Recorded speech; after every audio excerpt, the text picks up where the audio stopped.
وآل محمد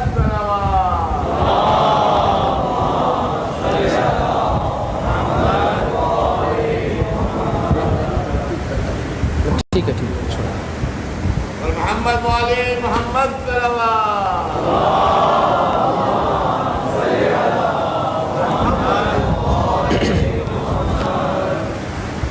رحم اللہ من قرأ الفاتحہ.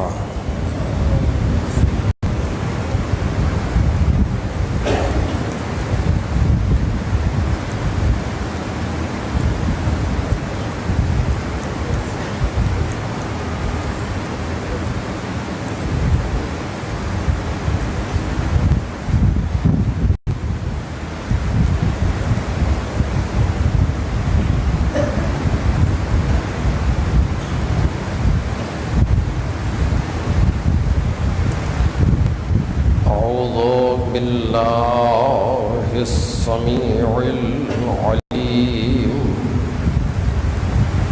من الشیطان اللعین الرجیم. بسم اللہ الرحمن الرحیم. الحمد للہ الذی الیہ مصائر الخلق وعواقب الامر. نحمدہ علی عظیم احسانہ ونیر برہانہ ونوام فضلہ وامتنانہ. حمدا یکون لحقہ قضاء ولشکرہ ادا وإلى ثوابه مقربا ولحسن مزيده موجبا. والصلاة والسلام والتحية والإكرام على أمينه وحبيبه وخيرته من خلقه وحافظ سره ومبلغ رسالاته العبد المرتضى والنبي المجتبى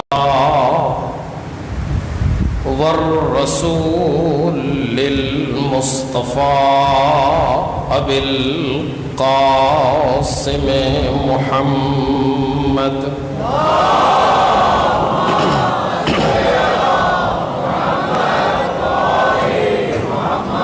وآله الأطيبين الأطهرين الأكرمين المعصومين المظلومين الذين أذهب الله عنهم الرجس وطهرهم تطهيرا.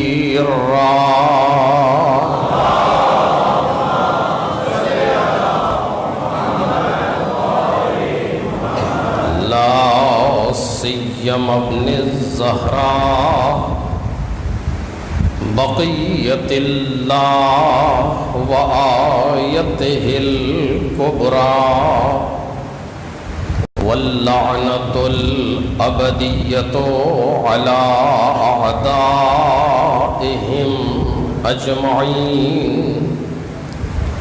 أما بعد فقد قال الله الكريم في الذكر الحكيم قل إنما أوحى إلي أنما إلهكم إله واحد فهل أنتم مسلمون صلوات محمد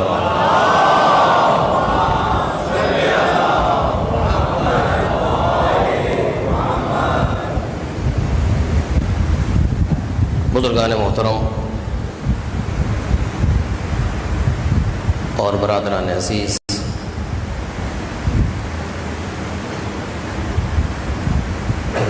خدا کریم کا فضل ہے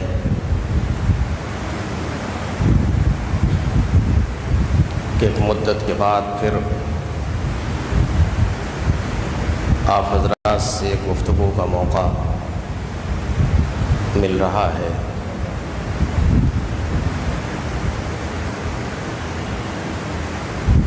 یقیناً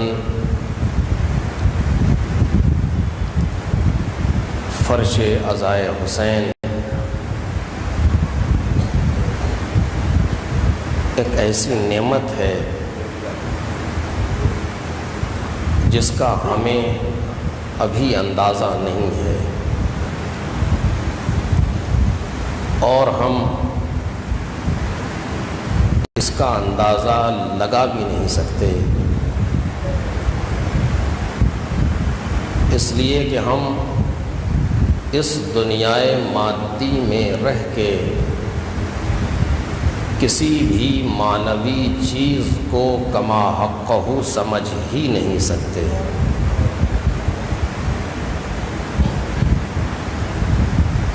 چونکہ دنیا کے اپنے طریقے ہیں، اپنے اندازے ہیں اور اپنی محدودیتیں ہیں، لیکن جو شے دنیاوی نہ ہو بلکہ اخروی یا معنوی ہو، اس کی اہمیت کو اس دنیا میں رہ کے سمجھ لینا یہ مجھ جیسے انسانوں کے بس کی بات نہیں ہے۔ یہ صرف وہی سمجھ سکتا ہے جو اپنے آپ کو دنیا سے اوپر لے جا چکا ہو، جو دنیا کی مادی زنجیروں سے اپنے آپ کو چھڑا چکا ہو، اور جس کے سوچنے کا انداز دنیاوی نہ رہ گیا ہو، وہ سمجھ سکتا ہے کہ معنویات، روحانیات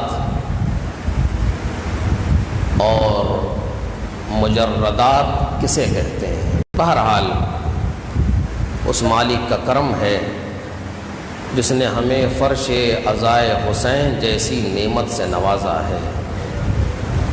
ہم جتنا شکر کریں اس کا وہ کم ہے، اور اس نعمت کا ہم شکر ادا ہی نہیں کر سکتے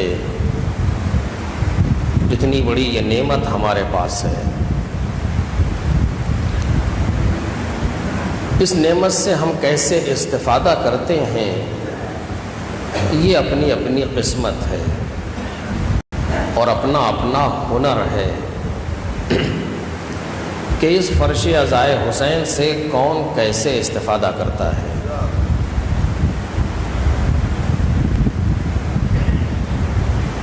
ایک دن تھا کہ جب فلک پر محرم کا چاند نمودار ہوا تھا،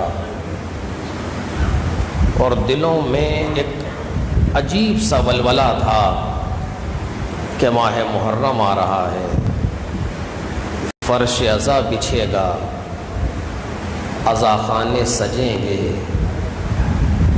اور اب دھیرے دھیرے بات اپنے آخری مرحلے پر آ گئی،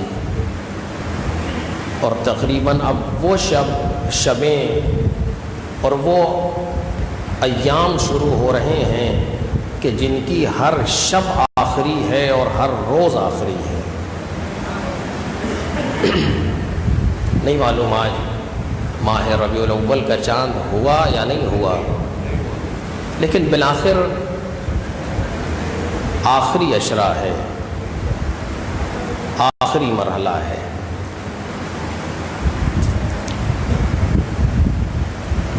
یہ سورہ انبیاء کی آیت ہے جس میں خالق کائنات کا ارشاد ہے پیغمبر سے خطاب کرتے ہوئے کہ اے پیغمبر آپ کہہ دیں کہ بس میری طرف یہ وحی آ رہی ہے کہ تمہارا معبود بس ایک ہے، آیا تم تسلیم ہوتے ہو، آیا تم مسلمان ہوتے ہو؟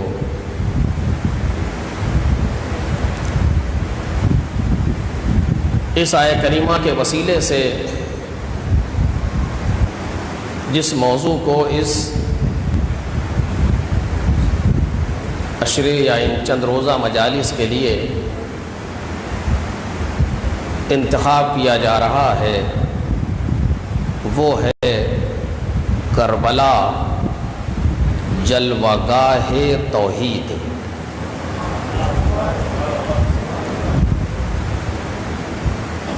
اور انشاءاللہ اسی موضوع پر چند روز ہماری گفتگو رہے گی۔ ایک جگہ اور اس موضوع پر خطاب ہوا ہے، اسی کے بعد کے مراحل کو کہا گیا کہ مستمر کیا جائے، لہذا اسی موضوع کو انتخاب کیا جا رہا ہے۔ اور یہ ایک ایسا موضوع ہے جو ہماری زندگی کی بنیادی ضرورت ہے۔ انشاءاللہ آنے والی تقاریر میں عرض کیا جائے گا کہ کائنات میں صرف ایک ہی عنوان ہے جو پایا جاتا ہے، باقی دوسری کوئی چیز، کوئی عنوان، کوئی موضوع اصلی اور حقیقی نہیں ہے۔ ابھی نہیں، ابھی کچھ مقدمات ضروری ہیں، اس کے بعد انشاءاللہ آنے والی تقاریر میں عرض کیا جائے گا۔ کربلا ایک ایسا تصور ہے کہ جس کو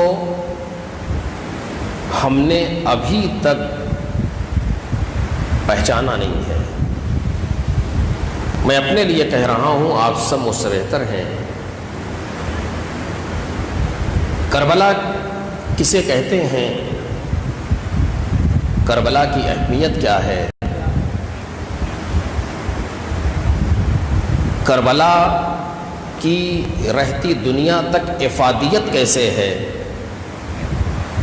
کربلا کسی لمحہ، کسی آن پرانی کیوں نہیں ہوتی؟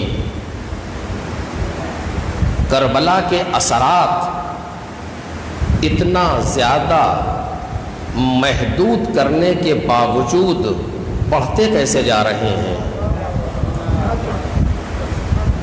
کربلا اپنی تمام تر دشمنیوں کے باوجود کائنات پر افق بن کے چھا کیسے رہی ہے؟ کربلا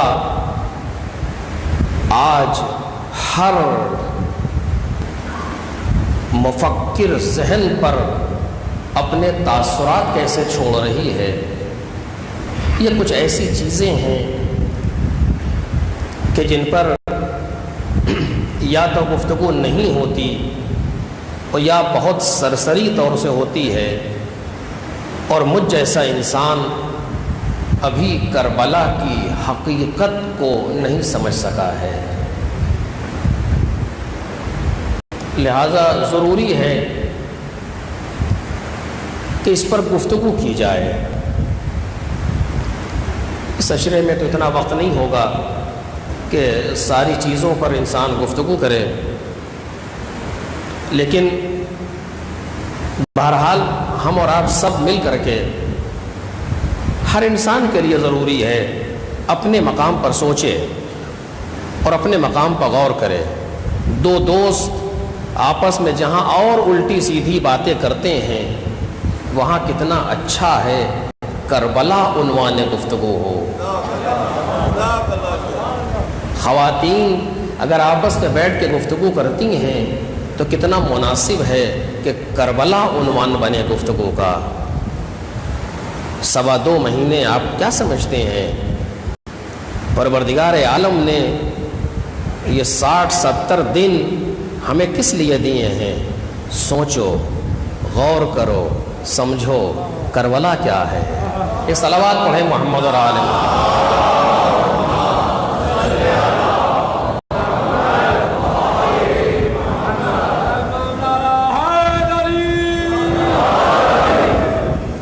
بہت سے ایسے عنوان ہیں، میں مقدمتاً ذرا سا وارد ہو رہا ہوں تاکہ تھوڑی سی بات پہنچ سکے، پھر باقی بعد میں انشاءاللہ.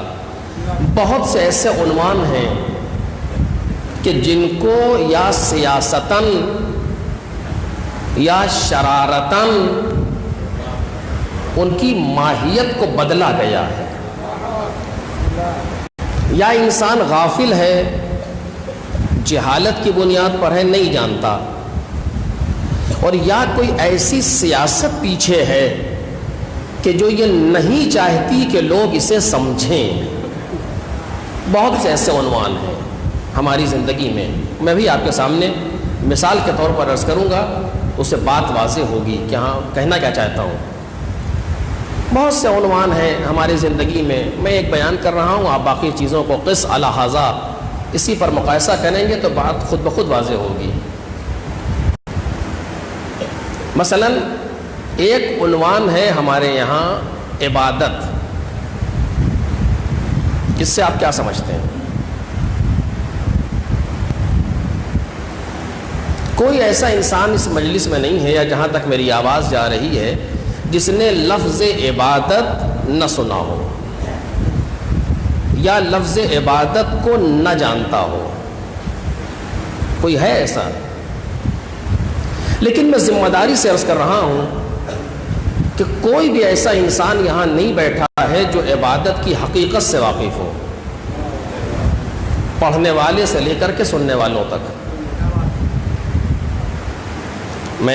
آپ میرے مزاج سے واقف ہیں، پہلی بار نہیں کہہ رہا ہوں، لیکن ایک گیپ آ گیا ہے لہٰذا عرض کر رہا ہوں کہ میری مجلس کے مخاطب میرے ہمسن اور کمسن بھائی ہیں. بزرگوں سے خطاب نہیں کرتا، یہ ان کی ذرہ نوازی ہوتی ہے کہ وہ بیٹھے ہوتے ہیں، جتنا ہمارا علم نہیں ہے اس سے زیادہ ان کا تجربہ ہے.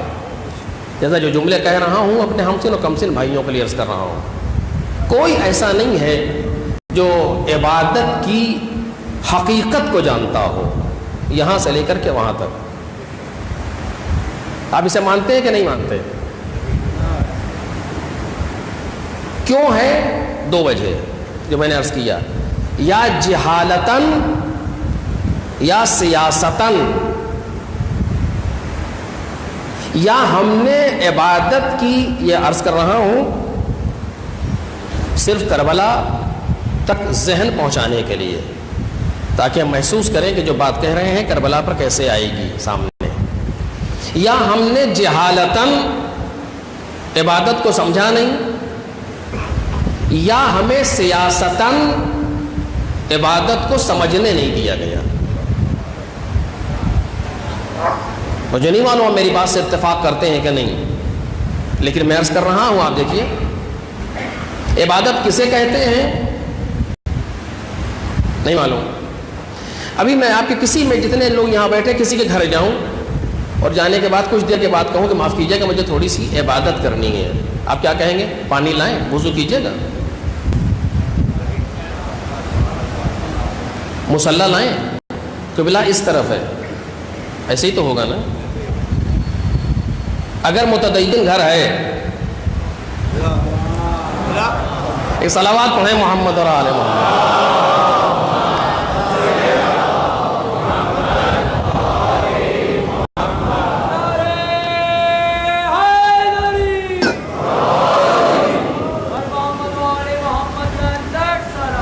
ارے باپ آپ کہاں آ رہے ہیں؟ کسی بچے کو نہیں، آپ شرمندہ معاف کیجیے گا.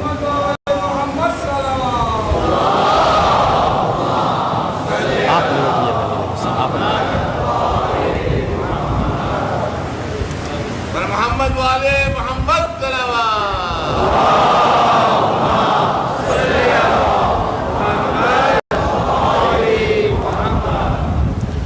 یہی ہوگا نا. مصلی لائیں, قبلہ ادھر ہے. میں نے کیا کہا تھا کہ مجھے عبادت کرنی ہے. آپ کا ذہن کہاں ڈائیورٹ ہوا؟ نماز. آیا عبادت سے نماز کا یہ رشتہ صحیح ہے یا غلط ہے؟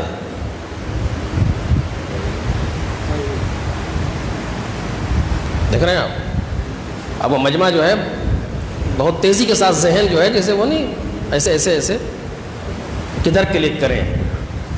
عبادت کے ساتھ نماز کا یہ رشتہ صحیح ہے یا غلط ہے؟ جیسے ہی ہم نے کہا عبادت کرنی ہے, آپ نے قبلہ ادھر ہے, مصلی لائیں, وضو کیجیے گا, کیا یہی ہے. کیوں ہوا یہ کہ نماز عبادت از اکول ٹو نماز؟ یہ ہمارا ذہن کیسے گیا ادھر اور کیوں گیا؟ یا جہالتاً یا سیاستاً. میں نے اس سے پہلے بھی اس پر گفتگو کی ہے لیکن اپنے موضوع سے قریب ہونے کے لیے عرض کر رہا ہوں. یا جہالتاً یا سیاستاً. سیاست کس کی؟ اسلام دشمن اور عبادت دشمن عناصر کی. نہیں, سیاست کس کی؟ مفاد پرست دنیا کی. فوراً ذہن کو ڈائیورٹ کیا گیا. عبادت یعنی یہ سن لیا آپ نے, ایسے ہی ہے. آپ نے تائید بھی کر دی, صلوات بھی ہو گئی. قرآن مجید کی آیت کیا ہے؟ سب کو یہ آیت بھی سب کو یاد ہے, کیونکہ جب انسان مجلس پڑھنا شروع کرتا ہے تو اسی آیت سے شروع کرتا ہے. ایسا ہر انسان جانتا ہے. وَمَا خَلَقْتُ الْجِنَّ وَالْإِنسَ إِلَّا لِيَعْبُدُونَ. سارے کے سارے پڑھ رہے ہیں. آیت بھی یاد ہے, لفظ عبادت بھی یاد ہے اور آیت بھی یاد ہے. آیت نے کیا کہا؟ آج تک مجھ جیسے انسان نے نہیں سمجھا کہ آیت نے کیا کہا. سچ کہہ رہا ہوں آپ سے. وَمَا خَلَقْتُ الْجِنَّ وَالْإِنسَ إِلَّا لِيَعْبُدُونَ. میں نے, خدا کہہ رہا, میں نے جنوں کو اور انسانوں کو نہیں پیدا کیا مگر عبادت کے لیے. حصر ہے. حصر کے معنی کیا ہوتے ہیں؟ کہ چیز کو کسی چیز میں محصور کر دیا جائے, پابند اور محدود کر دیا جائے. کیا محصور ہو رہی ہے؟ خلقت. کس چیز میں محصور ہو رہی ہے؟ عبادت میں. میں نے جنوں کو اور انسانوں کو نہیں پیدا کیا مگر عبادت کے لیے. یعنی خلقت جن, خلقت انس, دونوں کے دونوں محصور ہے کس میں؟ عبادت میں. درست؟ مثال دوں گا تاکہ بات واضح ہو جائے. جس نے اس کو بنایا ہے وہ یہ جملہ کہہ سکتا ہے کہ میں نے اس کو, مائک کو یا جو بھی کہیں, اس کو نہیں بنایا ہے مگر آواز کو لاؤڈ کرنے کے لیے. اس کے لیے جملہ صحیح ہے یا غلط ہے؟ کیا محصور ہوا اس کا بنانا؟ کس چیز میں؟ آواز کو لاؤڈ کرنے کے لیے. کون سا صیغہ استعمال کیا گیا؟ نفی اثبات. نہیں بنایا مگر اس کے لیے. میں نے اسے نہیں بنایا مگر آواز کو لاؤڈ کرنے کے لیے. اس کے معنی کیا ہے؟ اس کے معنی یہ ہے کہ اس مائک کے بننے کا کل مقصد آواز کو لاؤڈ کرنا ہے. محصور ہے اس کی خلقت. درست ہے؟ بلب کے لیے کہنے والا کہہ سکتا ہے, میں نے کمپنی لکھ کے دے کہ یہ بلب میں نے نہیں بنایا مگر روشنائی کے لیے, مگر نور کے لیے, مگر لائٹ کے لیے. کیا ہے؟ اس بلب کی خلقت محصور ہے لائٹ میں, نور میں. ایسا ہے؟ اسے بنانے والے میں نے اس کو ممبر کو نہیں بنایا مگر مجلس کے لیے. کیا ہے؟ ممبر کا بننا محصور ہے مجلس میں. بات واضح ہو گئی مثالوں کے ذریعے سے. اس کا مطلب یہ ہوا کہ یہ مائک اگر کسی مجلس میں لگایا جائے یا کہیں پر آواز کو لاؤڈ کرنے کی ضرورت پڑے، مثلا 1 گھنٹے کی مجلس ہے، اس میں اگر یہ آدھا گھنٹہ بول دیتا ہے تو کافی ہے. اس نے آواز کو لاؤڈ کر دیا. اگر آپ نے گھر میں لا کر کے بلب لگایا ہے 24 گھنٹے 12 گھنٹے جلتا ہے، 12 گھنٹے بند رہتا ہے، صحیح ہے، کیونکہ اس کا مقصد پورا ہو رہا ہے. 12 گھنٹے چلنا مقصد پورا ہو رہا ہے. اگر اس پر ممبر کو بنایا گیا ہے تو ممبر مثلا کبھی مجلس ہوتی ہے کبھی کچھ اور، اس کا مقصد پورا ہو رہا ہے. آپ مانیں گے اس چیز کو؟ نہیں مانیں گے. کیسے؟ کیوں نہیں مانیں گے بھائی؟ اس کو بنایا گیا ہے آواز کو لاؤڈ کرنے کے لیے. 1 گھنٹے کی مجلس میں آدھا گھنٹہ لاؤڈ کر رہا ہے، کیا پریشانی ہے؟ آدھا گھنٹہ استراحت کر رہا ہے، رک رہا ہے. یا بلب آپ نے بنایا ہے وہ دن میں 12 گھنٹے جلتا ہے، 12 گھنٹے خاموش رہتا ہے، کیا مشکل ہے؟ کہا نہیں، یہ کیسے ہو سکتا ہے؟ بنانے والے نے یہ کہا تھا کہ میں نے اس کو آدھے دن کے لیے بنایا ہے. اس مائک کو بنانے والی کمپنی نے کہاں لکھا تھا کہ یہ اگر 1 گھنٹے کے پروگرام میں یہ آدھا گھنٹہ چلے گا؟ اس نے کہا تھا میں نے اسے نہیں بنایا مگر لاؤڈ کرنے کے لیے. اس نے کہا تھا میں نے اس بلب کو نہیں بنایا مگر نور دینے کے لیے. یہ تھوڑی کہا تھا کہ اس کو ہم نے نور کے لیے بنایا ہے کہ اگر اس نے آدھے گھنٹے دے دیا تو کافی ہے. اب وہ کہتا ہم نے اس کو لاؤڈ کرنے کے لیے بنایا ہے، اگر اس نے 1 گھنٹے کی مجلس سے 15 منٹ بول دیا تو کافی ہے. اس نے کہا میں نے نہیں بنایا مگر اس لیے، حصر کیا ہے اس نے. اور جب بات کو محصور کر دیا جائے تو دوسری چیز سامنے نہیں آنا چاہیے. نہیں واضح ہو رہی گفتگو آپ کے سامنے؟ میں نے اس مائک کو نہیں بنایا مگر لاؤڈ کرنے کے لیے. کیا مطلب ہوا؟ کہ جب تم لگاؤ، جیسے لگاؤ، جہاں لگاؤ، اس کو لاؤڈ کرنا چاہیے. یہ ڈیکوریشن پیس نہیں ہے، یہ کسی لڑنے کے لیے آلہ نہیں ہے، یہ صرف لاؤڈ کرنے کے لیے ہے، حصر ہے. لہذا جہاں بھی اس کو لگایا جائے، جہاں بھی اس کا استعمال کیا جائے، اس کے لیے واجب ہے کہ یہ آواز کو لاؤڈ کرے. بات واضح ہے، لاؤڈ کرے. کیوں؟ کہ اس کے بننے کا مقصد ہی یہی ہے. کہا نہیں، اسے گھر میں کچھ دیر رکھیے ڈیکوریشن کے لیے اور کچھ دیر رکھیے آواز کو لاؤڈ کرنے کے لیے. کہا یہ نہیں ہو سکتا، ہم نے اسے صرف آواز کو لاؤڈ کرنے کے لیے لیا ہے، وہی اس سے ہونا چاہیے. بات واضح ہے کہ نہیں؟ بالکل یہی پروردگار عالم نے بھی کہا میں نے تمہیں نہیں پیدا کیا مگر عبادت کے لیے. صلوات پڑھے محمد اور آل محمد.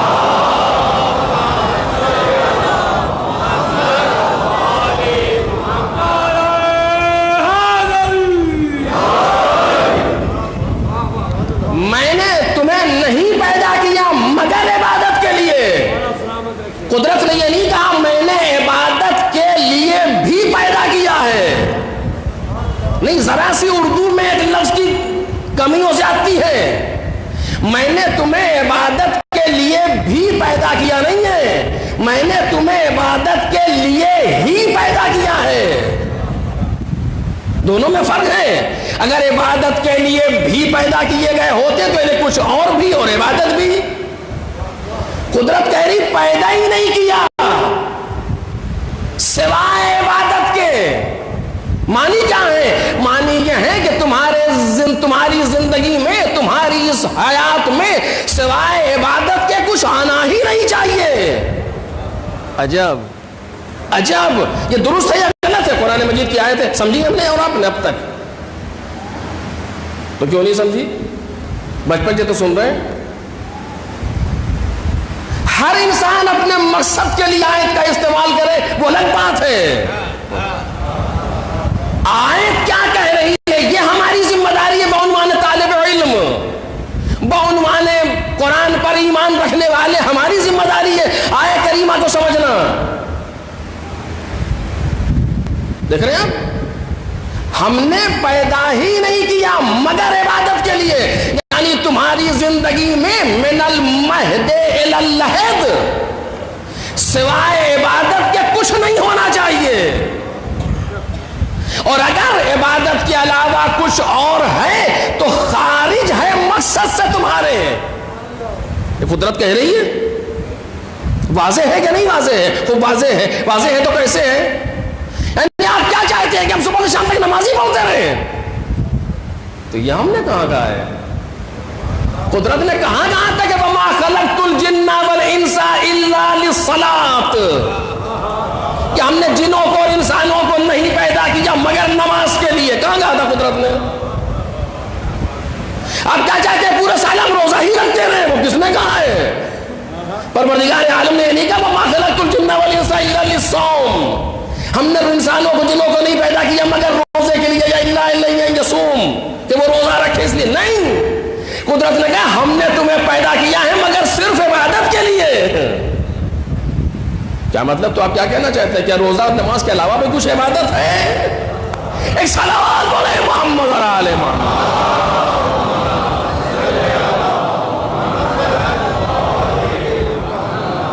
ہمارا بچہ یہی تو کہے گا کہ آپ what do you want to say, آپ کہنا کیا چاہتے ہیں آخر؟ یا کیا نماز روزے کے علاوہ بھی کچھ اور عبادت ہے؟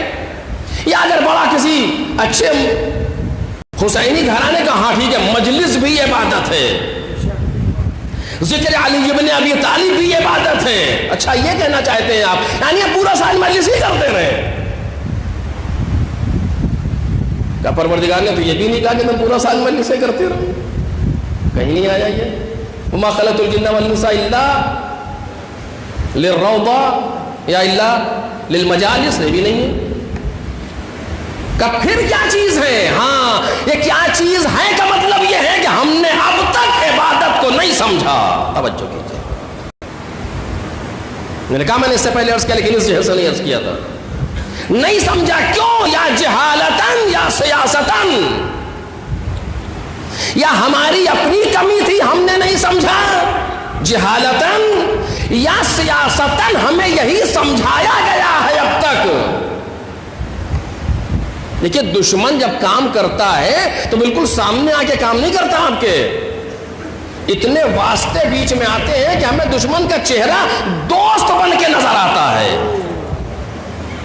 آپ نے دیکھا جو ماہر قاتل ہوتے ہیں، قتل کرنے والے، وہ لوگ ہوتے ہیں جو قتل کرنے کے بعد جنازہ اٹھانے بھی خود ہی آتے ہیں تاکہ اس کا ذہن کہیں نہ جانے پائے سامنے والے کا کہ یہ کسی کی تو رو رہا تھا، ابھی یہی کھڑا ہوا رو رہا تھا، اسی نے تو اٹھایا ہے، اسی نے تو ہاسپٹل پہنچایا ہے. وہ دوست سمجھ رہا ہے کیونکہ ماہر ہے دشمن اپنے فن میں. تو بعض اوقات ایسا بھی ہوتا ہے کہ دشمن دوست کے چہرے میں سامنے آتا ہے.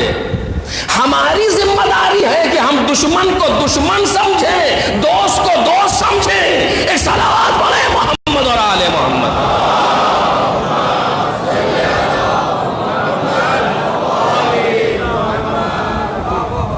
دیکھ رہے ہیں آپ کیسے پتا چلے کہ عبادت کیا چیز ہے؟ یہ سوال ہے. یہی تو سمجھنے کے لیے خدا نے پیدا کیا ہے. وَمَا خَلَقْتُ الْجِنَّ وَالْإِنسَ إِلَّا لِيَعْبُدُونَ. جس دن تم نے یہ سمجھ لیا اس دن انداز زندگی کچھ اور ہوگا. جس دن ہم نے اور آپ نے اس بات کو محسوس کر لیا اس دن ہماری زندگی کا سلیقہ کچھ اور ہوگا، ہماری زندگی کا طریقہ کچھ اور ہوگا، اور اسی دن دشمن ہم سے مایوس ہوگا. توجہ کیجئے گا، اسی دن دشمن مایوس ہوگا جس دن ہم نے یہ سمجھ لیا. کیوں؟ پروردگار عالم کہہ رہا وما خلقت الجن والانس الا لیعبدون، ہم نے جنوں کو انسانوں کو پیدا ہی نہیں کیا مگر عبادت کے لیے. اس کے معنی اگر عبادت سمجھ میں آ گئی تو مقصد خلقت پورا ہو گیا. اور مقصد خلقت کے پورا ہونے کے معنی ہے کامیابی. مقصد خلقت کے پورا ہونے کا مطلب ہے کمال. مقصد خلقت کے پورا ہونے کا مطلب ہے کہ کنتو کنزا مخفیا فخلقت الخلق لکی اعرف فاحببت ان اعرف فخلقت الخلق لکی اعرف. میں چھپا ہوا خزانہ تھا، میں نے چاہا کہ میں پہچانا جاؤں تو میں نے ایک مخلوق کو پیدا کیا تاکہ پہچانا جاؤں. یہ سب کیا ہے؟ یہ وہی مقصد خلقت انسانی ہے. تو مقصد خلقت اگر سمجھ میں آ گیا کب سمجھ میں آ گیا؟ جب عبادت سمجھ میں آئی. آج ہماری زندگی میں جو نشیب و فراز ہے وہ اسی لیے ہے کہ ہم نے مفہوم عبادت کو نہیں سمجھا. آپ دیکھیے اچھا خاصا نمازی اچھا خاصا روزہ دار، اچھا خاصا مجلسی، جو اپنے پرسنل لائف میں آتا ہے تو کچھ اور ہو جاتا ہے. یہ کیسے ہوتا ہے؟ میں انشاءاللہ آنے والی تقاریر میں عرض کروں گا آپ کے سامنے یہ کیسے ہوا. ابھی تو یہی انسان جس نے ہم کو دھوکہ دے دیا، مثلا اس کی دکان پر ہم گئے، اس نے پیسہ لیا صحیح، مال دیا غلط، یہ کیسے ہوا آخر؟ اس نے ابھی ہمیں کچھ دیر بعد، کچھ دیر پہلے میں اتنا انداز بدل گیا. ابھی تو یہ انسان سجدے میں سر رکھے کہہ رہا تھا سبحان ربی الاعلی و بحمدہ. یہ کیسے ہوا کہ یہ فوراً چلا گیا کسی غیر خدا کے دروازے پر؟ یہ ابھی تو کہہ رہا تھا سبحان ربی العظیم و بحمدہ، پروردگار تو ہی عظمت والا ہے، ساری حمد و ساری تعریف تیرے لیے ہے. یہ کیسے ہوا کہ یہ دشمن سے ہاتھ ملائے لے رہا ہے؟ بھئی ابھی تو یہ کہہ رہا تھا ایاک نعبد و ایاک نستعین، میں تیری ہی عبادت کرتا ہوں اور تجھی سے مدد چاہتا ہوں. اب یہ کیسے ہوا کہ یہ ہمارے سامنے جھوٹ بول رہا ہے؟ ابھی تو یہ کہہ رہا تھا اہدنا الصراط المستقیم، اب یہ کیسے ہوا فوراً ہی غیبت کر رہا ہے؟ کیسے ہے یہ؟ زندگی میں یہ نفاق کہاں سے آیا؟ کاش میری بات واضح ہو جائے. زندگی میں یہ منافقت کہاں سے آئی؟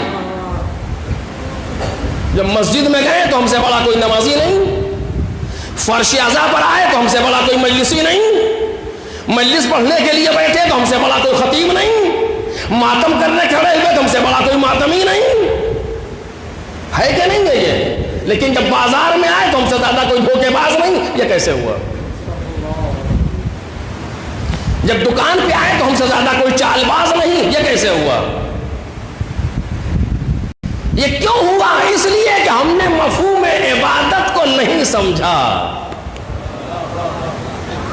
ہم نے مفہوم عبادت کو نہیں محسوس کیا، لہذا ہوا. ایک جملہ کہوں آپ کے سامنے، آپ اہل ادب ہے توجہ کیجئے گا.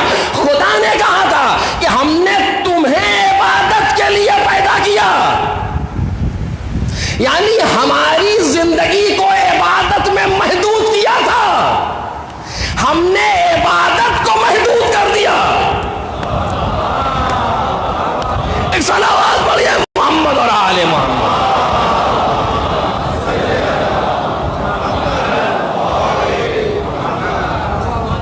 اس مالک نے ہمیں محدود کیا تھا عبادت میں، ہم نے عبادت کو محدود کر دیا. بعض جگہوں پر، بعض اوقات میں عبادت کا وقت معین ہے ہمارے یہاں، عبادت کی جگہ معین ہے ہمارے یہاں. ہر جگہ نہ آپ عبادت کر سکتے ہیں، نہ ہر وقت عبادت کر سکتے ہیں. ایسا ہے کہ نہیں ہے؟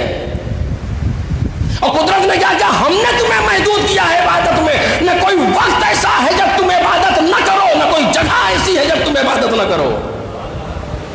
بتا دیجئے آپ کہ کون سی ایسی جگہ ہے جہاں آپ عبادت نہیں کر سکتے؟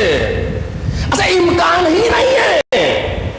ہماری خلقت مساوی ہے عبادت کے،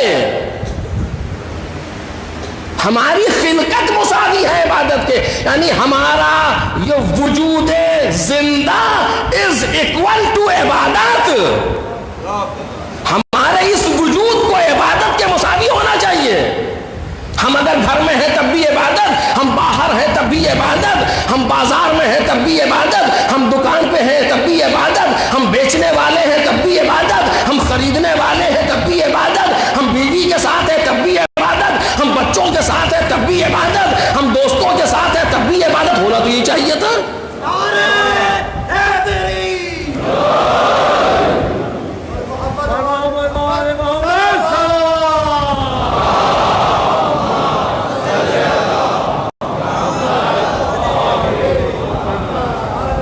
ہونا تو یہ چاہیے. میں خطابت نہیں کر رہا ہوں آپ کے سامنے، قرآن مجید ہے. میں نے بالکل صاف آپ کے سامنے آیت پڑھی اور صاف ترجمہ کیا ہے، آپ عربی جاننے والوں سے معلوم کر لیں. ہونا یہی چاہیے تھا کہ ہماری زندگی میں سوائے عبادت کے کچھ نہ آئے. نہیں، میں یہ غلط کہہ رہا ہوں، کچھ آ ہی نہیں سکتا. اگر کوئی لانا بھی چاہے تو نہیں آ سکتا. دو چیزیں ہوں گی، یا عبادت یا خلاف عبادت، بس. کوئی تیسرا رخ زندگی میں ہے ہی نہیں، لا ہی نہیں سکتے ہم. کہ نہیں ہے، نہ یہ عبادت ہے نہ یہ خلاف عبادت ہے، ایک تیسری چیز ہے اچھی. جیسے دیکھیے بعض چیزیں ہوتی ہیں ضد، منطق کی زبان میں بعض چیزیں ہوتی ہیں نقیض. ضد کیا ہے؟ مثلا کالا ہونا اور پیلا ہونا. کالا اور پیلا آپس میں ضد ہے. جو چیز کالی ہے وہ پیلی نہیں، جو پیلی ہے وہ کالی نہیں. لیکن ممکن ہے نہ کالی ہو نہ پیلی ہو، سفید ہو، ممکن ہے کہ نہیں؟ لیکن کالا ہونا اور کالا نہ ہونا یہ نقیض ہے. دنیا کی کوئی چیز آپ نہیں لا سکتے مثلا جو نہ کالی ہو اور نہ کالی نہ ہو. دکھائیے بھیا کالی ہے یا نہیں ہے؟ تیسری کوئی صفت ہے آپ کے پاس؟ یا کالی ہے یا نہیں ہے؟ ہر دنیا کا ہر انسان یا شاعر ہے یا نہیں ہے؟ تیسری قسمت بنائیے، اس کی تیسری قسم بنائیے، ہم نے نقیض ہے. اسی طریقے سے زندگی میں عبادت ہے، یا عبادت ہے یا نہیں ہے. تیسری کوئی قسم آپ لا ہی نہیں سکتے دنیا میں. اگر عبادت ہے تو مقصد پر ہے، اگر عبادت نہیں ہے تو مقصد پہ نہیں ہے، بے مقصد. یا زندگی با مقصد یا زندگی بے مقصد. با مقصد کب ہے؟ جب عبادت. بے مقصد کب ہے؟ جب عبادت نہیں. اگر اس طرح سے ہو تو دن کی 17 رکعت ہی تو عبادت ہے، باقی سب بے مصرف. دن بھر میں آپ کتنی مجلس کرتے ہیں؟ 1 2 4 5 10 بس نا. باقی 10 مجلس کی 10 گھنٹے، باقی اور کہاں گئے؟ سب ایسے ہی. کیوں ہو رہا ہے یہ؟ کیونکہ ہم نے یا جہالتاً یا سیاستاً عبادت کو قید کر دیا. کچھ جگہوں پر قدرت نے ہمیں قید کیا تھا، ہم نے اسے قید کر دیا. قدرت نے ہم سے کہا تھا خبردار سوائے عبادت کے کچھ نہ کرنا. ہم نے کہا پروردگار ہم بعض جگہوں پر عبادت کریں گے، بعض اوقات عبادت کریں گے، دیٹس آل. یہ اب ختم ہو گئی بات، اس سے زیادہ کچھ نہیں. میں اس لیے بار بار زور دے رہا ہوں کہ مجھے اس سے استفادہ کرنا بھی آپ کے سامنے اپنے موضوع سے. یہ موضوع کے مقدمے کے لیے عرض کر رہا ہوں. اچھا اتنی دیر آپ نے لے لیے، اتنا زیادہ الجھن پیدا کرتی ذہن میں، جو 2-4 جملے عبادت کے تھے وہ بھی غائب ہو گئے. اچھا خاصا نماز کو عبادت سمجھ رہے تھے، روزے کی عبادت سمجھ رہے تھے، مجلس کی عبادت سمجھ رہے تھے. یہ بھی یہی نہیں، پھر کیا ہوا جی؟ یہی ہنر ہے ہمارا اور آپ کا. دیکھیے میں مذاق نہیں کر رہا ہوں آپ کے سامنے. وما خلقت الجن والانس الا لیعبدون. ہم نے جنوں کو انسانوں کو نہیں پیدا کیا مگر عبادت کس لیے. اس کے معنی عبادت میں اتنی وسعت ہونی چاہیے کہ ہماری پوری زندگی کو ڈھانک لے. نماز ہماری زندگی کے کتنے حصے کو لیتی ہے؟ ایسی بات ہے، حصہ کیسا؟ دن بھر میں آپ 17 رکعت تو پڑھنا ہوتے 17 منٹ. اور بعض مومنین کی سپیڈ تو ماشاءاللہ اور بھی تیز ہوتی ہے. وہ زندگی کے حصے کو کیا ڈھانپے گی؟ روزہ ہاں مثلا روزہ 1 مہینہ تو مشغول رکھتا ہی ہے، کم از کم 15 دن تو ہے ہی. اگر آپ رات کو نکال دیں الگ تو مہینہ 30 دن کے 15 دن تو بن ہی جاتے ہیں. اور پھر کہاں 360 دن، کہاں 15 دن، اس میں سے 30 دن یہ بھی نہیں لیتا. کہا نہیں پیدا ہی نہیں کیے گئے ہم مگر عبادت کے لیے. اس کے معنی عبادت کوئی ایسی چیز ہے جو زندگی کو مکمل طریقے سے ڈھانپ لے، کوئی بھی شے اس سے باہر نہ جانے پائے. جدھر دیکھو عبادت ہو، جو بولو عبادت ہو، جو کرو عبادت ہو. یہ ہے. اب مجھے نہیں معلوم ہے کہ نہیں، لیکن ہونا یہی چاہیے. کوئی بحث نہیں کر سکتا اس موضوع پہ کہ ایسا نہیں ہے. نہیں، میں جو بات کہہ رہا ہوں پوری ذمہ داری سے عرض کر رہا ہوں آپ کے سامنے. ہونا یہی چاہیے کہ وہ آیت یہی کہہ رہی. اگر آیت تو کوئی دوسرا ترجمہ کر سکتا ہو تو کرے. کہ ہاں نہیں فلاں صاحب نے کچھ اور ترجمہ کیا اس کا، جی نہیں. ما خلقت الجن والانس الا لیعبدون. میں نے جنوں کو اور انسانوں کو نہیں پیدا کیا مگر عبادت کے لیے. تو جب ہونا چاہیے تو ان کی زندگی میں کچھ نہیں ہونا چاہیے مگر عبادت. یہی تو ترجمہ ہوا اس کا، اور نہیں ہو رہا. جی بہت دیر نہیں لگاؤں میں اس سے بات کو روک رہا ہوں. میرے عزیزوں یہ ہنر ہمارے اندر ہونا چاہیے کہ ہم اپنی ہر چیز کو عبادت بنا لیں. توجہ کیجیے، قدرت نے یہ نہیں کہا تھا کہ تم بعض چیزوں کو عبادت سمجھو. نہیں، میں جملہ عرض کر رہا ہوں آپ کے سامنے اسی آیت کریمہ سے، اگر آپ توجہ کر رہے ہو. میں نے اس سے پہلے سے کہا نہیں ہے کبھی، کچھ چیزیں ایسی ہوتی ہیں کہ جو بکر ہوتی ہیں. قدرت نے یہ نہیں کہا تھا کہ تم عبادتوں کو ڈھونڈو اور اس کو استعمال کرو زندگی میں. اس آیت کا مقصد قطعاً یہ نہیں ہے. اگر یہ ہوتا کہ ما خلقت الجن والانس الا لیعبدون، ہم نے جنوں اور انسانوں کو نہیں پیدا کیا مگر عبادت کے لیے، اگر اس کا مفہوم صرف یہ ہوتا ہے کہ میں نے صرف نماز کے لیے اور صرف روزے کے لیے، تو ہم تو ٹھہرے نااہل. ہماری بات تو آپ چھوڑ دیں، ہم تو ٹھہرے نااہل. جن میں اہلیت تھی انہوں نے بھی یہ نہیں کیا. عجب. جو بااہل تھے، جو صاحبان اہل و اہلیت تھے، انہوں نے بھی یہ نہیں کیا. نہیں، آپ کو پیغمبر اکرم حضرت محمد مصطفیٰ صلی اللہ علیہ وآلہ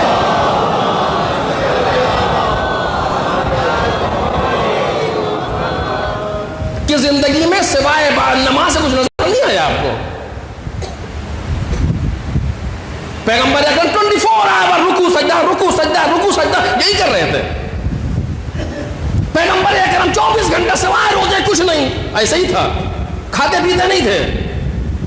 کہا نہیں، ان کی تو ایک نارمل لائف تھی، ایک بالکل عادی زندگی جیسے ہماری اور آپ کی ہے، بلکہ اس سے زیادہ خطرناک تھی. ہم تو آپ ایک ہی یاد میں الجھ جاتے ہیں، وہاں تو نہ جانے کہہ ایسی زندگی پیغمبر نے گزاری. پیغمبر کی زندگی میں صلح بھی ہے، پیغمبر کی زندگی میں جنگ بھی ہے، پیغمبر کی زندگی میں ہجرت بھی ہے، پیغمبر کی زندگی میں وطن بھی ہے، پیغمبر کی زندگی میں غربت بھی ہے، پیغمبر کی زندگی میں ساری چیزیں ہیں ہماری اور آپ کے طریقے سے. کیا ہوا؟ یا رسول اللہ، آپ نے ابھی جو آیت نازل ہوئی تھی، پڑھی تھی، ما خلقت الجن والانس الا لیعبدون، آپ اس پر عمل کیوں نہیں کر رہے؟ خود پیغمبر اکرم نے اس آیت پر عمل کیوں نہیں کیا آخر؟ کہ خارج نہ ہوتے نماز سے، مسجد میں چلے گئے تو چلے گئے، اور جب جنازہ ہی نکلتا پھر مسجد سے دن صبح سے شام کرتے رہتے. ایسا تو نہیں کیا. جب نہیں کیا تو مطلب یہ ہے کہ وہ مفہوم جو عبادت کا پیغمبر کے ذہن میں تھا وہ اور ہے، جو ہمارے ذہن میں ہے وہ اور ہے. یہی تو کہیں گے. ہاں، یا ہے کسی منہ میں زبان جو یہ کہے کہ پیغمبر نے اس آیت پر عمل نہیں کیا؟ ہے کوئی نہیں کہہ سکتا. تو جب پیغمبر نے اس آیت پر عمل کیا تو کیسے کیا؟ پیغمبر سب کچھ کر رہے تھے. اس کے معنی کچھ اور ہے مفہوم عبادت. اچھا کیا ہے وہ؟ اب مجھے چھوڑیے، کافی وقت اس میں لگے گا. کیا ہے مفہوم عبادت؟ صرف ایک چیز آپ کو بتا رہا ہوں، اس کو آپ دیکھیے گا، بہت سی چیزیں خود بخود واضح ہو جائیں گی. کوئی بھی عبادت جو ہمارے پاس ہے وہ قربتاً اللہ کے علاوہ نہیں ہے. کوئی بھی عبادت، پوری ذمہ داری سے کہہ رہا ہوں، آپ کوئی بھی عبادت ایسی نہیں لا سکتے جس کو عبادت سمجھتے ہیں کہ جس میں نیت نہ ہو اور قربتاً اللہ نہ ہو. نماز پڑھتا ہوں قربتاً اللہ، روزہ رکھتا ہوں قربتاً اللہ، حج کے لیے جاتا ہوں قربتاً اللہ. یہ ہے کہ نہیں ہے؟ اچھا، اگر ہم یہ کہیں کہ میں نماز پڑھتا ہوں لوگوں کو دکھانے کے لیے، نیت کریں کہ میں نماز پڑھ رہا ہوں صبح کی 2 رکعت لوگوں کو دکھانے کے لیے، اللہ اکبر، کیا ہوا؟ یہ بچے نے کہا نماز باطل ہے. بالکل صحیح کہا. میں حج پہ جا رہا ہوں اس سال تاکہ لوگ یہ کہیں کہ زاغم الرضوی حاجی ہیں، کیا ہوا؟ حج باطل. ایسا ہے کہ نہیں ہے؟ روزہ رکھ رہا ہوں تاکہ لوگ کہیں کہ فلاں صاحب روزے سے رہتے ہیں، روزہ باطل ہے. کیا آپ توجہ کیجئے کہ جو بات عرض کر رہا ہوں، روزہ باطل ہے، نماز باطل ہے، حج باطل ہے، جہاد باطل ہے. کیوں باطل ہے؟ چونکہ قربتاً اللہ نہیں آیا. توجہ کیجئے گا، اس کا مطلب یہ ہے نماز کو عبادت کس نے بنایا؟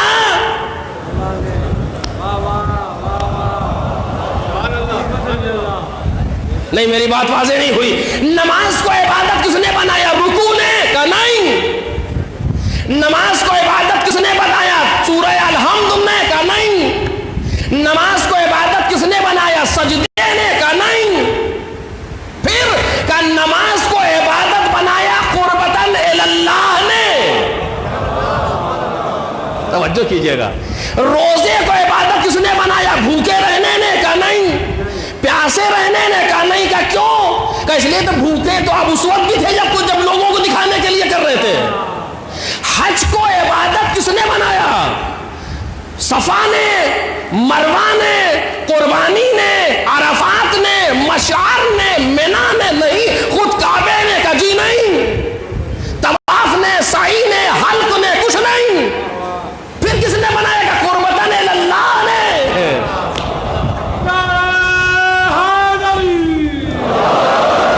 کیونکہ اگر بغیر قربتاً اللہ کے کوئی حج کر رہا ہے تو ایسا نہیں کہ صحیح الٹی کر رہا ہوگا. نہیں، صحیح بھی سیدھی کر رہا ہے. صفا سے مروہ کے چکر ہے. اگر کوئی قربتاً اللہ کے بغیر طواف کر رہا ہے تو ایسا نہیں کہ الٹا چکر لگا رہا. نہیں، چکر بھی یہی لگا رہا ہے.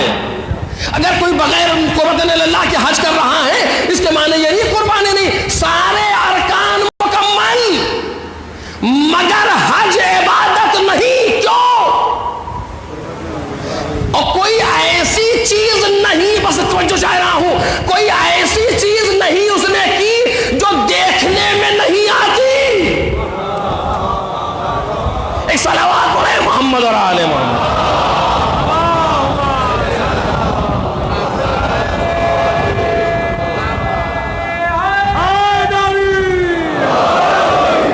نماز کہاں سے شروع ہوتی ہے؟ تکبیرۃ الاحرام سے. ختم کہاں ہوتی ہے؟ سلام پر. سب کچھ دکھائی دیتا ہے، سب سنائی دیتا ہے. اگر نماز جہری ہے تو مغرب کی ہے، عشاء کی ہے، صبح کی ہے. ہر چیز سن رہے ہیں، ہر چیز دیکھ رہے ہیں. دو انسان برابر سے کھڑے پڑھ رہے ہیں. ایک کی باطل ہے، ایک کی صحیح ہے. کیوں؟ کہ اس نے قربتاً اللہ کے لیے نہیں پڑھا، اس نے اللہ کے لیے پڑھی ہے. یعنی جو چیز سنائی دے رہی ہے، دکھائی دے رہی ہے، وہ معیار عبادت نہیں ہے. کوئی چیز، جتنی چیزیں ہم سن رہے ہیں، دیکھ رہے ہیں، یہ معیار عبادت نہیں ہے. خوب اچھی طرح پڑھ رہا ہے، یہ تو عبادت ہے کا سوال ہی نہیں. بڑے پیارے انداز میں اس نے حج کیا، عبادت ہے کا سوال ہی نہیں. جو چیزیں دکھائی دے رہی ہیں، سنائی دے رہی ہیں، ارکان، یہ کوئی چیز معیار عبادت نہیں ہے. کہ پھر کیا ہے معیار عبادت؟ کہ معیار عبادت ہے قربتاً اللہ. قربتاً اللہ ہے معیار عبادت. اس کے معنی ہم کو نسخہ مل گیا کہ جو چیز کسی بھی ارکان کو، کسی بھی انداز کو عبادت بناتی ہے وہ ہے قربتاً اللہ. ایک صلوات پڑھیں محمد اور آل محمد.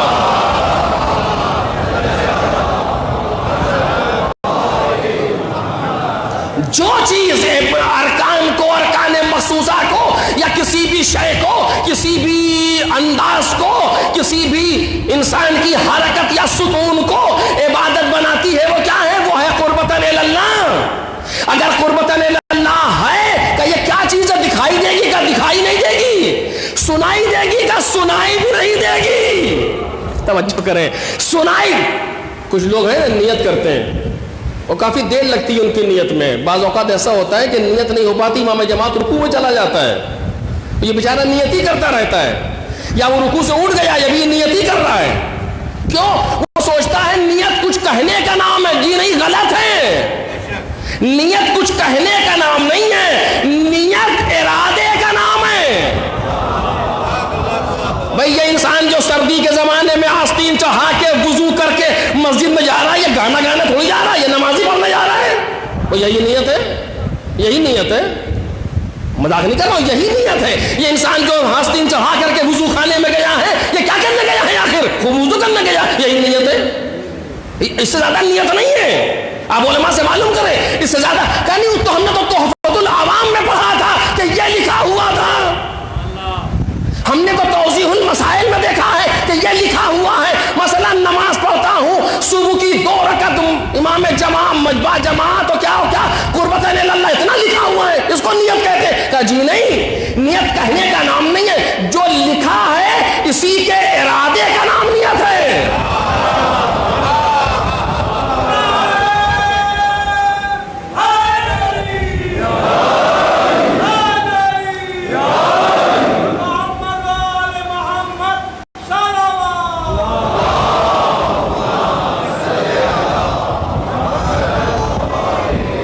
جب کچھ لکھا کہنا نہیں ہے تو پھر یہ لکھا کیوں ہے؟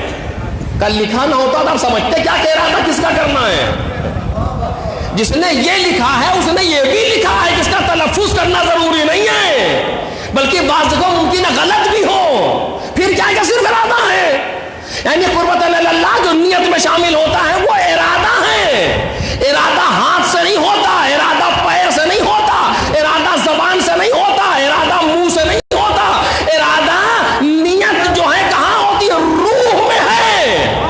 توجہ دیجیے گا، روح میں شامل ہے وہ ارادہ۔ پڑھنا مادیت میں ہے، ارادہ روحانیت میں ہے۔ ساری نماز میں کوئی اٹھ رہا ہے، کوئی بیٹھ رہا ہے، اس کے لیے ضروری ہے کہ جسم ہو، ضروری ہے کہ صحت ہو، ضروری ہے کہ سلامتی ہو، ضروری نہیں کوئی اٹھ کے کھڑا ہو کے نماز پڑھ سکے۔ کہ بیٹھ کے پڑھو پھر بھی عبادت ہے، بیٹھ کے بھی نہ پڑھ سکے کہ لیٹ کے پڑھو پھر بھی عبادت ہے۔ جس طرح چاہو پڑھو عبادت ہے۔ کیوں عبادت ہے؟ کہ نماز کو کھڑا ہونا عبادت نہیں بنا رہا تھا، نماز کو جھکنا سجدے میں جانا عبادت نہیں بنا رہا تھا، نماز کو تمہارا قربتاً اللہ عبادت بنا رہا تھا۔ جیسے بھی ہے، جتنے پر بھی قادر ہو، جس نے کھڑے ہو کے پڑھنے کے لیے کہا، اسی نے بیٹھ کے پڑھنے کے لیے کہا، اسی نے لیٹ کے پڑھنے کے لیے کہا، جیسے پڑھ سکتے ہو۔ نیت تو وہی ہے جو کھڑے ہو کر کے تھی۔ قربتاً اللہ میں تو کوئی فرق نہیں آیا۔ اب کیا ہوا کہ نسخہ مل گیا۔ نسخہ کیا ہے عبادت کا؟ کہ قربتاً اللہ۔ میرے عزیزوں میری بات ظاہر ہو، قربتاً اللہ یہ ہے عبادت کا نسخہ۔ یعنی کہوں تو غلط نہیں ہے، عبادت از اکول ٹو قربتاً اللہ۔ یعنی جو چیز ارکان مخصوصہ کو عبادت بنا دے وہ ہے قربتاً اللہ۔ جب قربتاً اللہ عبادت بنانے کی مشین ہے تو جہاں چاہو اپلائی کرو۔ ایک صلوات پڑھیے محمد اور آل محمد۔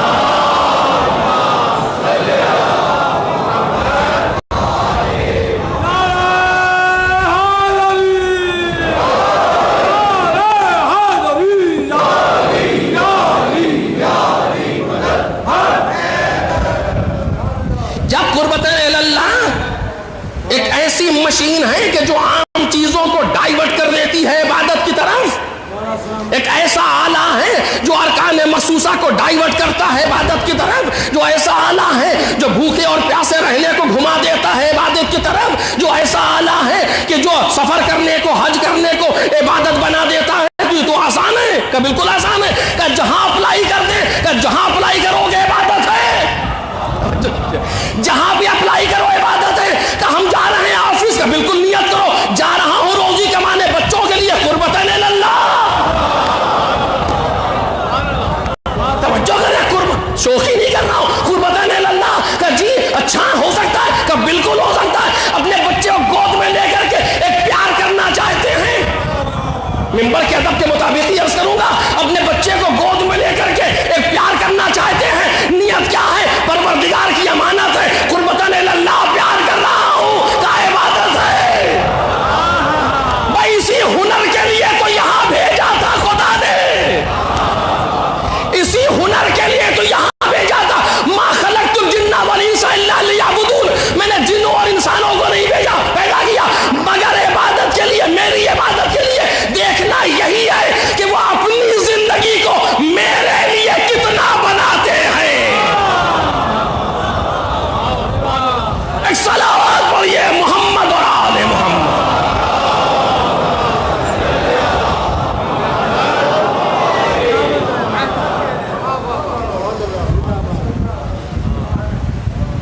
تو زیادہ ہو گیا محمد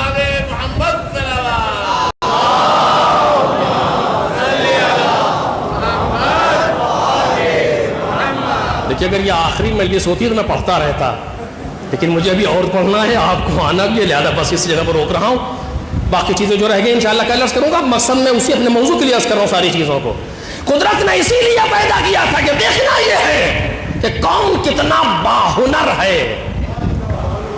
اب کل اس کی مثال پیش کروں گا، لطف آئے گا.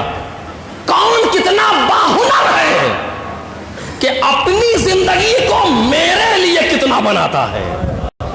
یہی سب کچھ ہے، یہی محاسبہ ہے، یہی تربیت ہے، یہی تزکیہ ہے، یہی تہذیب ہے، یہی اسلام ہے، یہی دین، سب یہی ہے کہ تم اپنی زندگی کو میرے لیے کتنا بناتے ہو.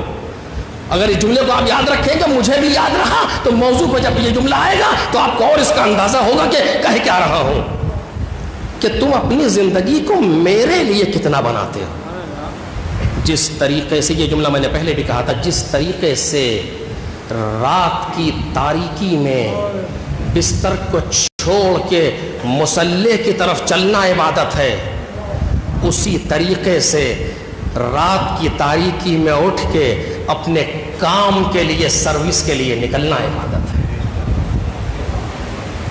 نسخہ کیا ہے؟ قربتاً الی اللہ. میں یہاں سے مجلس پڑھوں، یا شرک ہے یا توحید، کیسے عرض کروں گا، یا عبادت ہے یا نہیں ہے. اگر آپ کے دکھانے کے لیے پڑھ رہا ہوں، عبادت نہیں ہے. اگر قربتاً الی اللہ پڑھ رہا ہوں، عبادت ہے. آپ فرش اعضاء پر آ کر کے بیٹھے ہیں، تعلقات نبھا رہے ہیں، عبادت نہیں ہے. قربتاً الی اللہ آ رہے ہیں، عبادت ہے. اگر تعلقات کو بھی قربتاً الی اللہ نبھا رہے ہیں تو عبادت. ایک صلوات پڑھیں محمد اور آل محمد.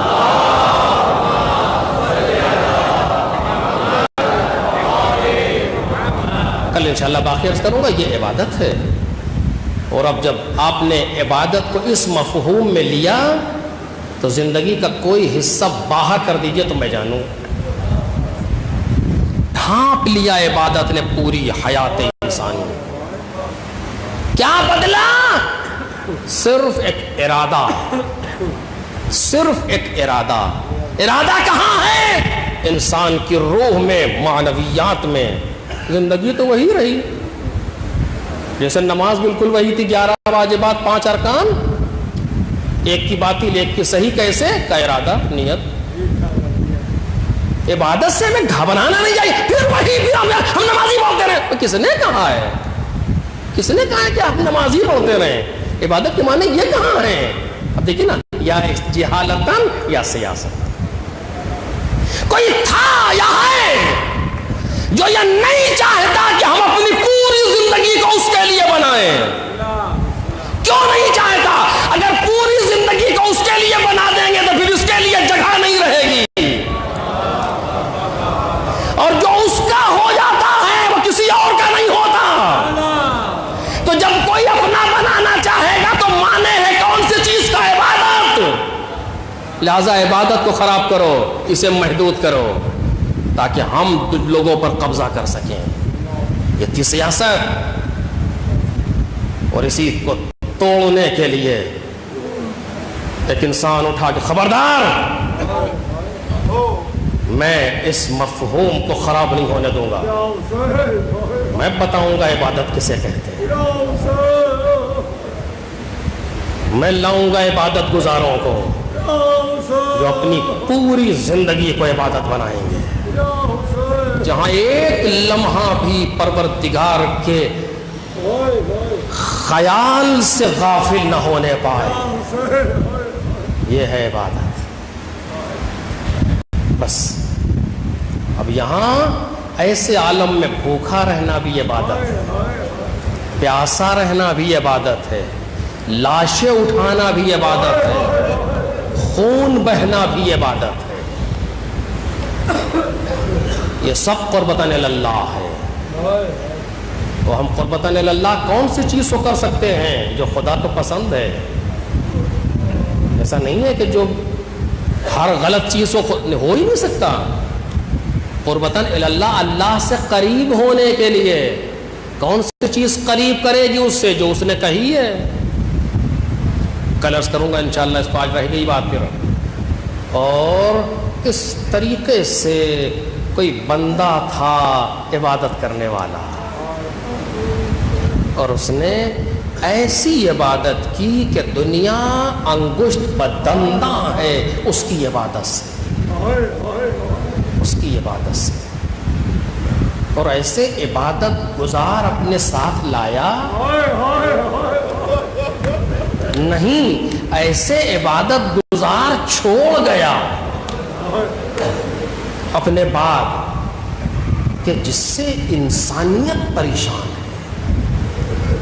کہ یہ کیسا انسان تھا، کیسا انسان تھا۔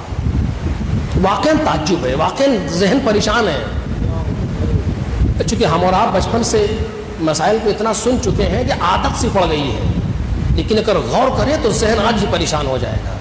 کیسا وہ انسان تھا؟ اس خاندان کے لوگ نہیں، بچپن سے امام حسین کے ساتھی نہیں، ابھی جو آئے ہیں ان کی کیفیت آپ جانتے ہیں کہ کیسی ہے؟ ابھی بس امام حسین مکے سے کربلا کی طرف جا رہے ہیں، راستے میں بہت سے واقعات رونما ہوئے ہیں۔ اس میں سے ایک دیکھا کہ خیمہ لگا ہوا ہے، امام حسین بنفس نفیس خود اکیلے اس خیمے کے پاس گئے، جا کے آواز دی تو ایک ضعیفہ، ایک بڑھیا باہر آئی۔ آپ نے دیکھا کہ تم اکیلی ہو یہاں اس جنگل میں، صحرا میں اکیلی کیسے؟ امام نے اس نے کہا نہیں، میں اکیلی نہیں ہوں، میرا بیٹا ہے اور میری بہو ہے، وہ لوگ گئے ہیں جانوروں کو لے کر کے، شام کو آ جائیں گے۔ اچھا۔ امام نے پوچھا تمہیں کوئی یہاں زحمت تو نہیں ہوتی؟ خطابت نہیں کر رہا ہوں، مقتل کے فکرے ہیں، تمہیں یہاں کوئی پریشانی تو نہیں؟ کہا نہیں، کوئی پریشانی اس طرح کی تو نہیں ہے، پانی ذرا مشکل سے ملتا ہے۔ امام حسین سے پانی کا سوال۔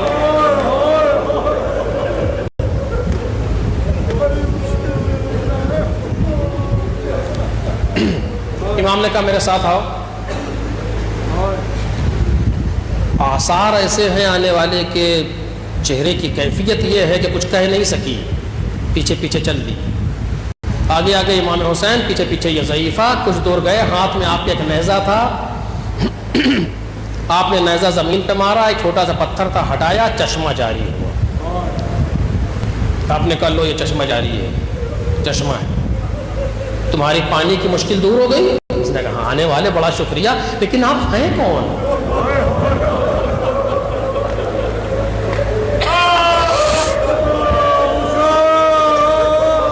کیونکہ اس نے دیکھا نا کہ یہ کام تو ہر ایک کے بس کا نہیں ہے، آپ ہیں کون؟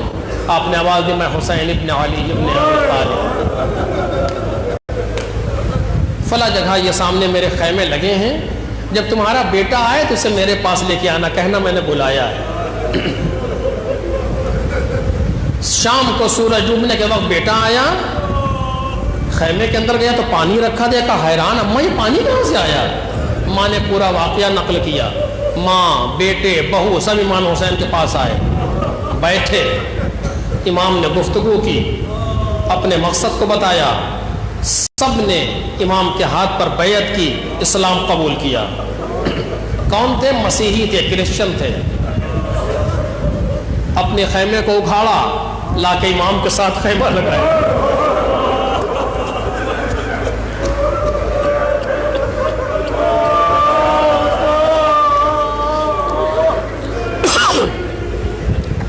ایک جملہ سنیں گے آپ، جو امام حسین کو پہچان لے یا جس کو عشق حسینی ہو جائے، پھر وہ امام حسین سے الگ رہ ہی نہیں سکتا۔ خیمے لے کر کے آگئے، اپنے خیمہ لا کے امام کے پاس لگا لیا، اب امام کے ساتھ ساتھ چلنے لگے، کربلا میں پہنچ گئے۔ کون تھا یہ انسان؟ آپ سب جانتے، جناب وہب کلبی۔ روز عاشور 10 محرم، روز عاشور جناب وہب کی شادی کا 16واں یا 17واں دن تھا، یہ مقتل نے لکھا ہے۔ 16-17 بھی شاید جو ہوا چاند 29-30 کے حساب سے ہوا ہوگا، 16 یا 17 دن ہوئے تھے وہب کی شادی کو۔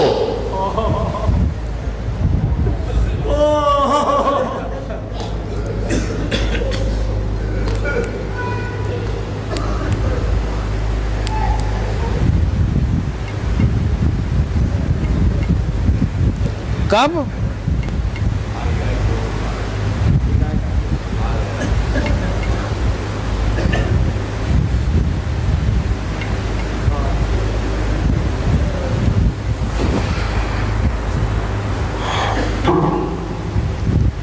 کب؟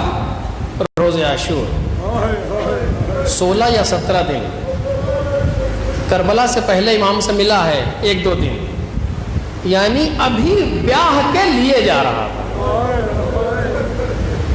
جوانوں کے سامنے جو لوگ شادی کرتے ہیں کتنی تمنائیں ہوتی ہیں مستقبل کی، کتنا کچھ سوچتے ہیں اپنی زندگی کے لیے، ایک لمحے میں سب قربان کر دیا۔ کربلا آ گئے، کون؟ بچپن کا؟ جی نہیں، ابھی دیکھا، ابھی پہچانا، لیکن خوب پہچانا، خوب پہچانا۔ روزے شب عاشور ماں نے بیٹے کو بلایا، وہاب میں نے سنا ہے کل جنگ ہوگی، جو بھی گفتگو ہو رہی تھی ایسا لگ رہا ہے کل جنگ ہوگی۔ کہا ماں میں نے بھی یہی سنا ہے، آثار یہی ہیں، امام نے بیان کر دیا کل جنگ ہوگی۔ کہا پھر؟ کہا پریشان نہ ہو، میں مولا کا دفاع کروں گا، میں دفاع کروں گا فرزند رسول کا۔ ماں؟ کہا میرے لال، ہاں میرے لال، دیکھنا جان سے دریغ نہ کرنا۔ کہ نہیں اماں، نہیں۔ کیسا انسان ہے یہ، کیا بھر دیا دل میں؟ روز عاشور ایک ایک کر کے میدان میں جا رہا ہے، آدھے سے زیادہ لشکر صبح میں شہید ہو گیا تیروں سے امام حسین کا۔ اس کے بعد ایک ایک کر کے جانے لگے، وہاب کو امام حسین نے روکا۔ ماں نے پوچھا میرے لال کیا ارادہ ہے؟ کہ ماں بس مولا اجازت دے دیں، کیونکہ معرفت امام ہے۔ امام نے کہا وہاب تمہاری ماں ضعیفہ ہے، بڑھیا ہے۔ ماں نے کہا میرے مولا بیوہ کا ہدیہ رد لگے۔ بس مشکل سے 2 لمحے امام نے اجازت دی۔ وہاب ماں سے رخصت ہو کے چلا، زوجہ نے دامن تھام لیا۔ ماں نے دیکھا کہ وہاب رکنا نہیں، ورنہ یہ ماں دودھ نہیں بخشے گی۔ زوجہ نے کہا نہیں وہاب میں تمہیں روک نہیں رہی ہوں، نہیں، تم جاؤ خوشی سے جاؤ، جا کے مولا پر جان نثار کر دو، لیکن مجھ سے ایک وعدہ کرو۔ مقتل کے جملے ہیں، وعدہ کرو۔ کیا وعدہ؟ کہا جب تم مولا پر جان دو گے نا تو تم بہشت جاؤ گے، اور جب جنت جانا تو مجھے بھولنا نہیں۔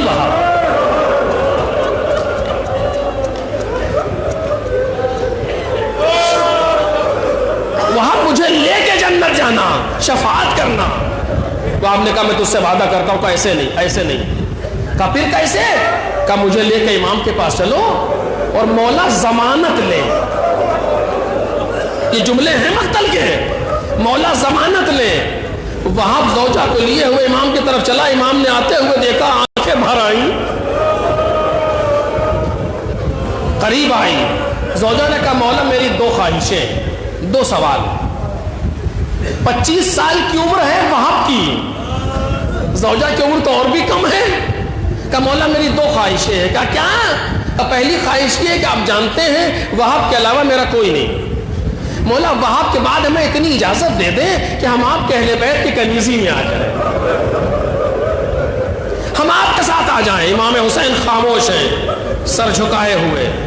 اس نے کہا میری دوسری خواہش یہ ہے کہ آپ ضمانت لیں کہ وہاں بہشت میں جا کے ہمیں بھولے گا نہیں، اس کے وعدے کی ضمانت لیں۔ اور مولا نے کہا میں ضمانت لیتا ہوں کہ وہاں تجھے بھولے گا نہیں، تیرے ساتھ جنت جائے گا۔ جب میں نے یہ واقعہ پڑھا تو سوچ رہا تھا کہ امام نے پہلے بات کا جواب کیوں نہیں دیا؟ سن سکیں گے آپ؟ اس نے پہلا سوال کیا تھا، پہلی خواہش یہ تھی کہ آپ کے یہاں آ جائیں۔ امام نے اس کا جواب نہیں دیا، دوسرے سوال کا فوراً جواب دیا کہ میں وعدہ کرتا ہوں، میں ضمانت لیتا ہوں کہ وہاں تیرے ساتھ جنت جائے گا۔ میں پڑھا، میں سوچتا رہا آخر ہوا کیا؟ وہاں میدان میں آیا، خوب لڑا، 25 سال کا جوان تھا، لوٹے لوٹے زخموں سے چور ہوا، خون میں ڈوبا ہوا ماں کے سامنے آیا، کہتا ماں راضی ہو گئی؟ ماں نے کہا میرے لال ایسے نہیں، اپنی جان مولا کو قربان کر دے۔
سيعلم الذين ظلموا أي منقلب ينقلبون ألا لعنة الله على القوم الظالمين إنا لله وإنا إليه راجعون إلهي رضا بقضائك وتسليما لأمرك لا معبود سواك يا غياث المستغيثين يا راحم المساكين يا إله الأولين والآخرين يا أرحم الراحمين.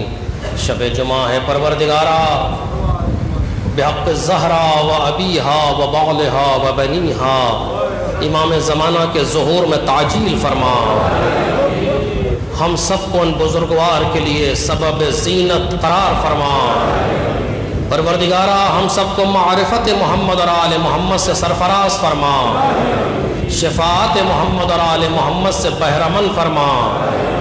دنیا اور آخرت میں ایک لمحے کے لیے بھی محمد اور آل محمد سے جدا نہ فرما. پروردگارا بحق محمد و آل محمد ہمارے گناہوں کو معاف فرما. ہماری خطاؤں سے درگزر فرما.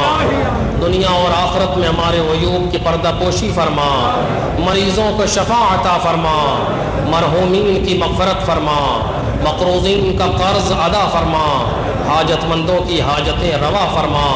پرچم اسلام کو سر بلند فرما. پرچم کفر و نفاق و شرک و سرنگوں فرما. مقامات مقدسہ کی حفاظت فرما. مراجع کرام کے سائے کو ہم سب کے سروں پر دوام فرما. پروردگارا جہاں جہاں بھی محمد اور آل محمد کے چاہنے والے سب کے دین و ناموس جان و مال عزت اور آبرو کی حفاظت فرما. دشمنان محمد اور آل محمد دشمنان عزا اگر قابل ہدایت نہیں ہے تو جس لباس میں بھی ہے رسوائی و ذلت کے ساتھ نیست و نابود فرما. پروردگارا ہم سب کا خاتمہ بخیر فرما. اس قلیل عمل کو اپنی بارگاہ میں قبول فرما. ماتم حسین.